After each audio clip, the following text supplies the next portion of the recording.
Hello বন্ধুরা, দেখো এখন যে আপডেটগুলো বেরিয়ে আসছে যে মিডল ইস্টে যে যুদ্ধ চলছে ইরান, ইসরায়েল, সৌদি আরব এদের মধ্যে যার যুদ্ধটা চলছে, সেই যুদ্ধ রিলেটেড যে আপডেটটা বেরিয়ে আসছে সেই আপডেটটা নিয়ে প্রথম যেটা আপডেট সেটা হলো গিয়ে আমেরিকার 3টে ফাইটার জেট সেটাকে মিসাইলের দ্বারা আঘাতপ্রাপ্ত সেটা ডিস্ট্রয় হয়ে গেছে, ঠিক আছে, মাটিতে পড়ে গেছে। সো এই নিয়ে ইরান বলছে যে না, আমাদের মিসাইল গিয়ে আমেরিকার ফাইটার জেটকে অ্যাটাক করেছে, অতএব ফাইটার জেটকে ডিস্ট্রয় করে দিয়েছে। আমেরিকার তরফ থেকে এই স্টেটমেন্ট আমেরিকা বলছে যে না, ইরান যেটা বলছে সেটা ভুল বলছে। সঠিক হলো এটা যে কুয়েতে যে মিসাইল ডিফেন্স সিস্টেম আছে সেই মিসাইল ডিফেন্স সিস্টেম, ঘটনাটা ঘটেছে বলে দিই কুয়েতে যে মিসাইল ডিফেন্স সিস্টেম আছে সে কি ভেবেছে কি বলতো, সে ভেবেছে যে ওটা হয়তো ইরানের কোনো ফাইটার জেট, সেই জন্য কুয়েতের তরফ থেকে ওটা ভেবে ইরানের ফাইটার জেট ভেবে মিসাইল ফায়ার করে দিয়েছে। মিসাইল যেহেতু ফায়ার করে দিয়েছে, এবার জানে না তো ওটা আমেরিকার, এবার আমেরিকার ওই ফাইটার জেটে গিয়ে লেগেছে 3টে। এবার পরপর তিনটে ফাইটার জেটে এরকম লেগেছে, 3টে ফাইটার জেটই পড়ে গেছে, মানে ডিস্ট্রয় হয়ে গেছে।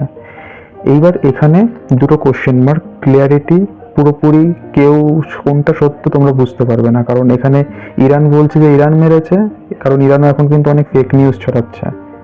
ইরান বলছে যে আমেরিকার যে এয়ারক্রাফট ক্যারিয়ার আছে সেটাকে ডিস্ট্রয় করে দিচ্ছে, কিন্তু ওরা বাস্তবে না, কিন্তু ওটা বাস্তব না, ঠিক আছে। ইরান কিন্তু ভুলভাল খবর ছড়াচ্ছে, সেই জন্য ইরানের কথাও বিশ্বাস করা যাচ্ছে না এখন।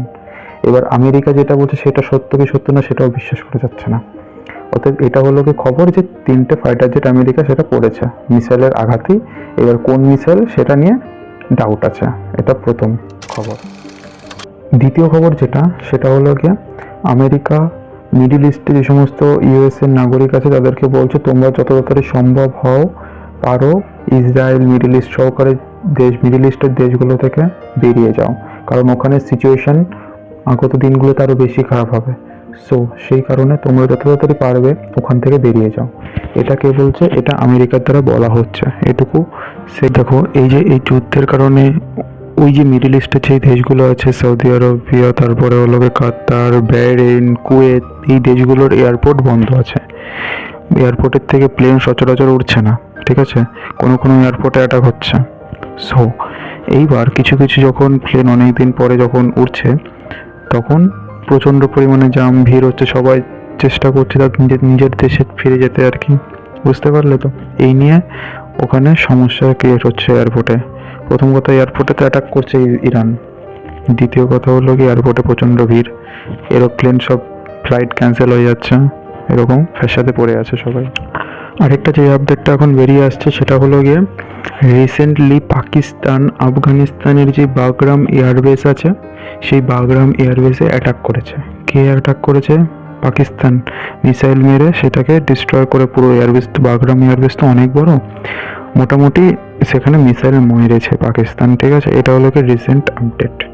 এর রেসপেক্টে তো কী করবে, পাকিস্তানকেও মারবে আফগানিস্তান, এই চলবে এখন পুরো বিশ্বে এখন যুদ্ধের সিচুয়েশন, ঠিক আছে। কি হবে না হবে, এদিকে ফাঁকতালে ইন্ডিয়া কি করছে, চুপচাপ আছে ইন্ডিয়া এখন, চুপচাপ সব ফলো করছে, চুপচাপ ফলো করতে করতে এদিকে কানাডার সাথে যেই সম্পর্ক আমাদের খারাপ ছিল, কানাডার সাথে ইউরেনিয়ামের একটা ডিল করে দিয়েছি আমরা, ঠিক আছে। ইউরেনিয়াম সাপ্লাইয়ের ডিল কানাডার সাথে তৈরি করে দিয়েছি আমরা, তৈরি করে নিয়েছি, বুঝতে পারলে। এই যে এই ডিলটা হলো, এই ইউরেনিয়াম যে চুক্তি হলো কানাডার সাথে ভারতের, এই চুক্তিতে ভারতের কি কি লাভ হবে দেখো। এক, ভারতের যে জ্বালানি নিরাপত্তা সেদিকে ভারত শক্তিশালী হবে। দ্বিতীয়ত, পারমাণবিক বিদ্যুৎ উৎপাদনের সহায়তা ভারত পাবে, ভালো করে পাবে।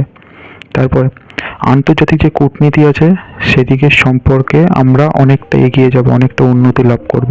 এদিকে যুদ্ধ হচ্ছে আর ইন্ডিয়া চুপচাপ সব অবজার্ভ করছে ও সেরকম কোনো বেশি উটপাটাংশা স্টেটমেন্ট দিচ্ছে না।